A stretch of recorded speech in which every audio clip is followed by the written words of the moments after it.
Are you getting frustrated with what to feed a teenager who's always hungry? Everybody knows that teenagers have a huge appetite. It seems like you need to feed them constantly to satisfy their hunger. It's even more difficult where teenagers who struggle with their weight truly want to make changes, like cut down on junk food or stop overeating, and they can't. There's frustration, isolation, stress, and that's why I decided to create a recipe collection of 30 easy and healthy meals for teenagers. They're all high in protein to satisfy your teenager's hunger, and they can all be ready in less than 30 minutes. If you want to grab a free copy, go to lifestyleforteens.com/recipes.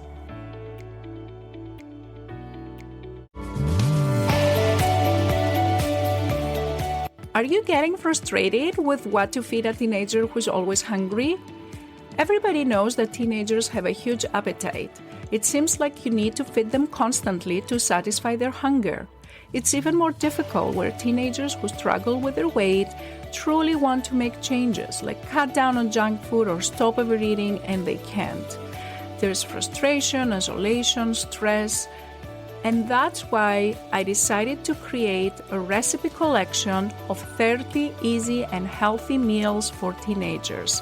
They're all high in protein to satisfy your teenager's hunger, and they can all be ready in less than 30 minutes. If you want to grab a free copy, go to lifestyleforteens.com/recipes.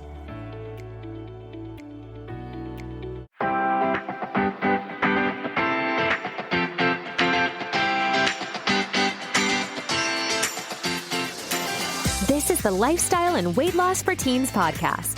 If you're a mom and want to help your child who is struggling to lose weight, you are in the right place. If you are looking for healthy lifestyle tips, Dr. Gourgari is here to help you understand the science around safe weight loss in teens and children. Because what works for adult weight loss is not always the best for children. This podcast is for educational purposes only. Dr. Gourgari does not provide medical, psychological, or nutrition therapy advice. You should not use this information to diagnose or treat any health problems without consulting your own medical practitioner. And now, your host, Dr. Jenny Gourgari.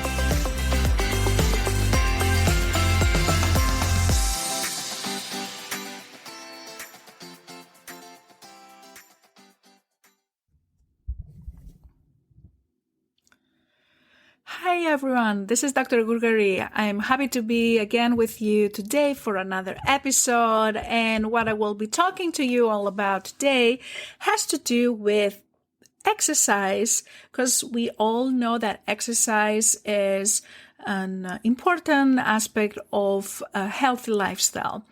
In particular, though, I wanted to talk about how does exercise affect academic achievement in children.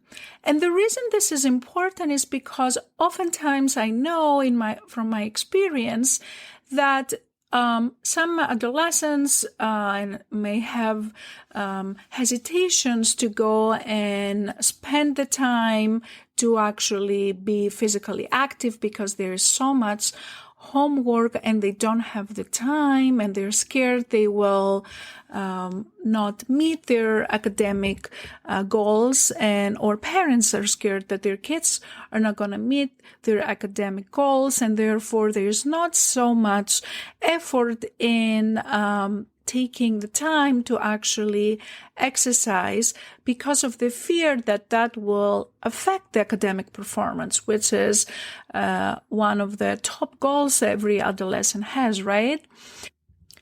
So a few researchers have actually looked at this, and they have looked at how does physical activity affect academic performance. And I just chose one of these manuscripts that have been published, and I wanted to present that to you because it's one of the manuscripts that has been cited and talked a lot among other people who study physical activity. And I will try to explain it in simple terms so that it's easier to understand. So the title of this research that I will present, the title of the manuscript was Effect of Physical Education and Activity Levels on Academic Achievement in Children. It was done by Don Podolka-Coy and the team, and it was done in University of Michigan, and this manuscript was published in Medicine and Science in Sports and Exercise journal. It was published in March of 2006. So the authors decided to do this research because of this change in the requirements in the school programs in terms of physical education. It used to be that as kids get older, the amount they spend in physical education decreases. So I'm not sure if it is exactly the same today, and there may be changes from school district to school district, but in general, in this particular time in point and in this particular area, there has been a decrease from approximately 50% of exercise in grades 1 to 5 to 25% of time in grade 8 to only 5% in grade 12. And I think in general, we can see the amount of the time that kids spend in mandatory physical education in school is declining over time as kids get older, which has to do with the fact, of course, that they try to put more of other academic activities which are equally important in their schedule, and there's so much you can fit on a certain day. So what the researchers did in this particular study, they asked 6 graders that come in a particular public school in Western Michigan area, and it is one of the schools that the average income of families that attend the school is on the higher end. So they asked children to participate in this research, where they actually asked them to fill out questionnaires about their physical education, like how much time do they spend doing physical activity. So they had what we call physical activity recall. So every Wednesday they would ask them, can you tell me the physical activities you did on the previous Sunday, Monday, and Tuesday? So these are 3-day exercise recall that have been validated as a method to kind of try to quantify the amount of activity the kids do in school. And they would have 30-minute blocks of activity, so they can have points for every 30-minute block that they do. And so that's one way to evaluate that. And then they not only looked whether they exercised or not in a particular day, what they also looked was whether the amount of activity that they performed was what we consider moderate activity or vigorous activity. So vigorous is like more intense activity. So, and they would also give them scores for no activity, some activity, or a lot of activity. So they tried to see whether kids would meet the Healthy People 2010 guidelines about moderate or vigorous activity. And basically what these Healthy People 2010 guidelines recommend is have at least 30 minutes of moderate activity for 5 days a week, or have vigorous activity for 20 minutes every day for at least 3 days a week. So they would try, based on this information that the kids would provide, they try to understand whether the kids had moderate or vigorous activity and whether they met or they didn't meet these Healthy People 2010 guidelines. Then the researchers also look at the academic achievement of each child. So they would get the grades that each student had from mathematics, science, English, and world studies. And they would give A was equal to a score of 5, B equal to a score of 4, C equal to a score of 3, D equal to a score of 2, and F equal to a score of 1.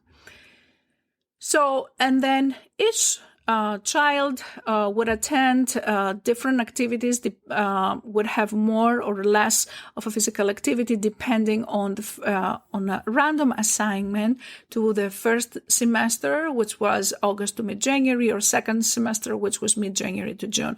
This was just randomly assigned by the administrators of the school, just to make sure that every kid would have the same experience. It's just in a reversed order within the academic year. So this is, in simple terms, the method they use. Really, they have a method to quantify how much activity each child was doing based on what the students would report. And also they had a way to look at their performance based on the grades they get in these particular classes. So what did they found? What the researchers found was that the kids that actually met or exceeded the Healthy People 2010 guidelines achieve higher academic scores compared with the students that did not meet these 2010 Healthy People guidelines. Whether the kids were assigned into the first semester or second semester, the school activities did not have anything to do with academic performance.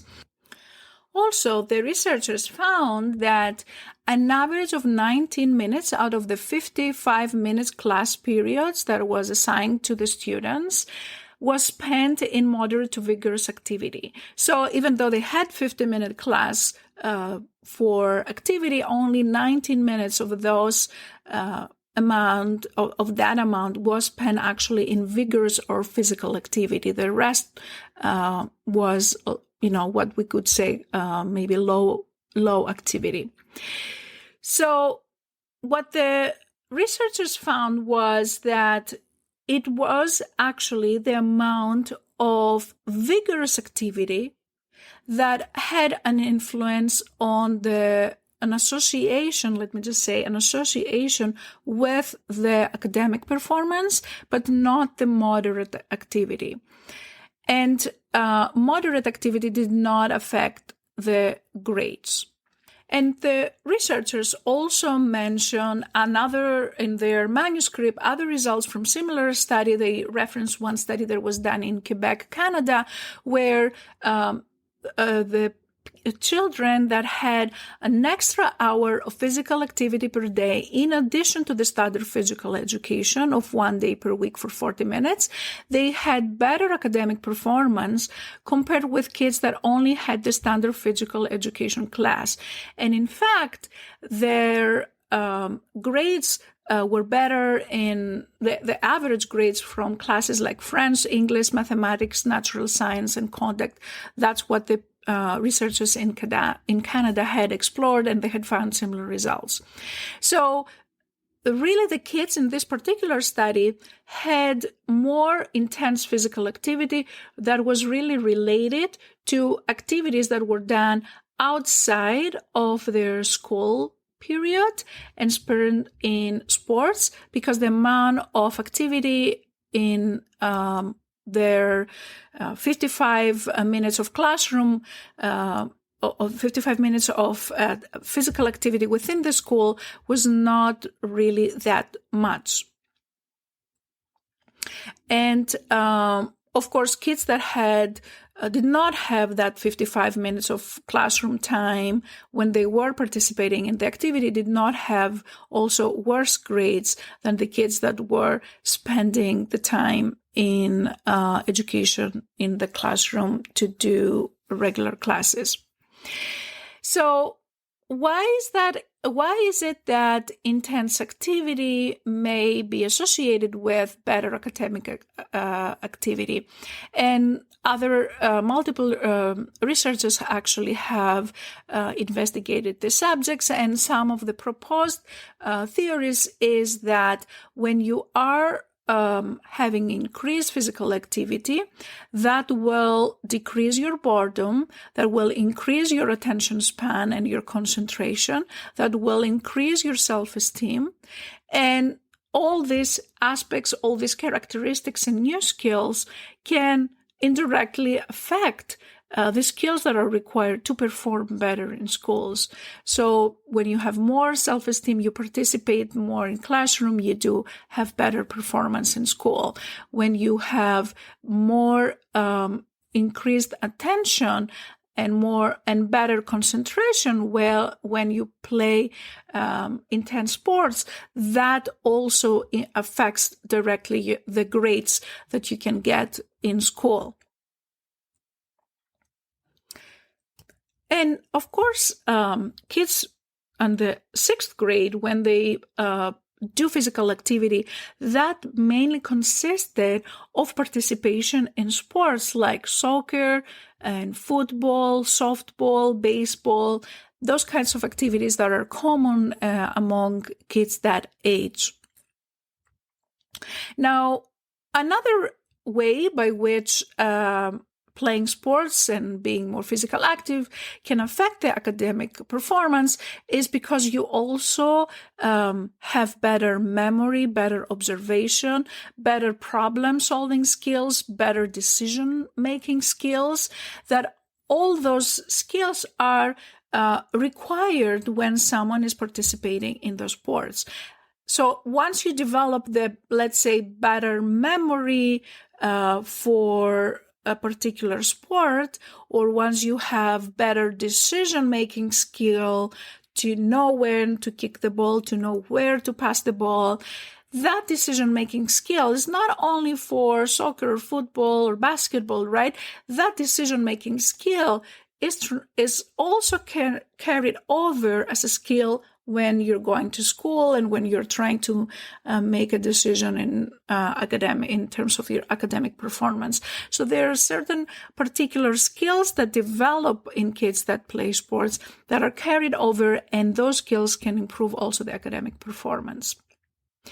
Now, one potential, we call this limitation, or in other words, we should interpret these results with caution, because the researchers in this particular area did not look at the socioeconomic status effect on the academic performance. As I mentioned at the beginning, this was done in a particular public school in Michigan where more of the higher socioeconomic status kids would go to.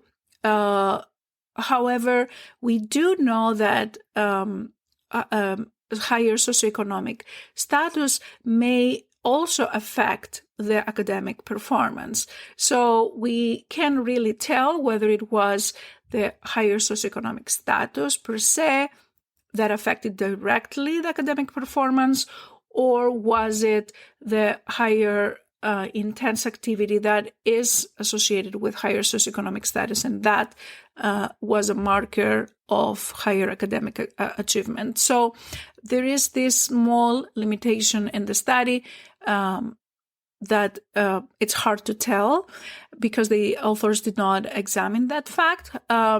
However, there was a good mix, good representation from different ethnic backgrounds.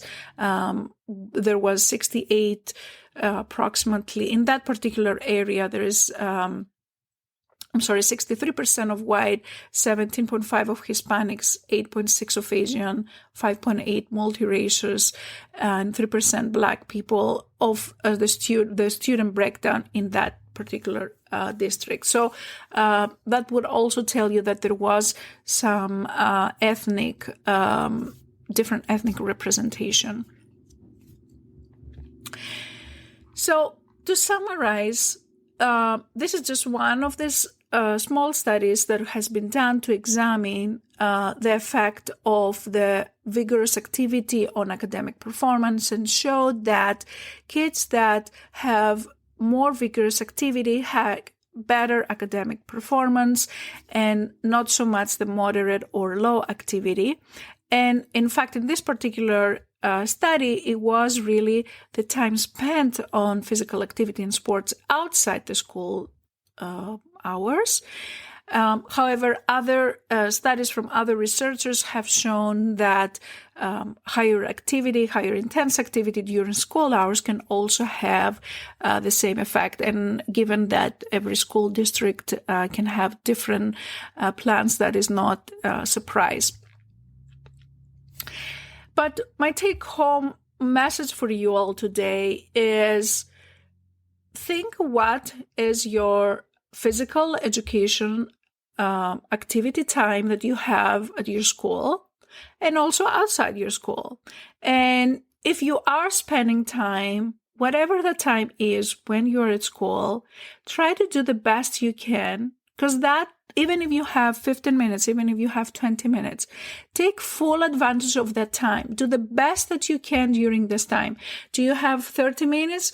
Take full effect of those 20 minutes. Don't just use it as a time to lay back, okay, get a break from mathematics. Of course, mathematics is requires more concentration than, oh, it's PE, let's just hang out and talk with our friends. If you have 30 minutes of PE activity during school, give your best to it. Go to the teacher, ask for more activities, tell him you want to exercise. And it's not even about competition. It's not even about getting grades. It's about feeling better for doing that, getting all the skills that come with increased activity, better concentration, better memory, better self-esteem. Get all of that. Take advantage of the time you have. It's okay, whatever it is. Start where you are today. And don't be afraid that this will adversely affect your academic performance. Do what you can. It's okay. That still counts. So that's all I had for you today, my friends. I hope you found this helpful. I hope you will reconsider your schedule and see whether you can incorporate more physical activity in the hours you spend at school, or maybe as you structure your time outside the school. And I wish you all well, and I'll talk to you again next week. Take care. Bye-bye. If you enjoyed listening to this podcast, I invite you to come check out the LIFT program. It's Dr. Gourgari's 12-week coaching program for teens and their moms, where we take all this information, we apply it to your daily life, and we work together so your teenager learns how to create a healthy lifestyle so they can feel happier, more confident, less stressed, and love their body again. Visit the website at lifestyleforteens.com and click on the Work With Me and free resources to learn more about this program and get free help to start this journey right away. Thanks for tuning in, and we'll catch you in the next episode of Lifestyle and Weight Loss for Teens.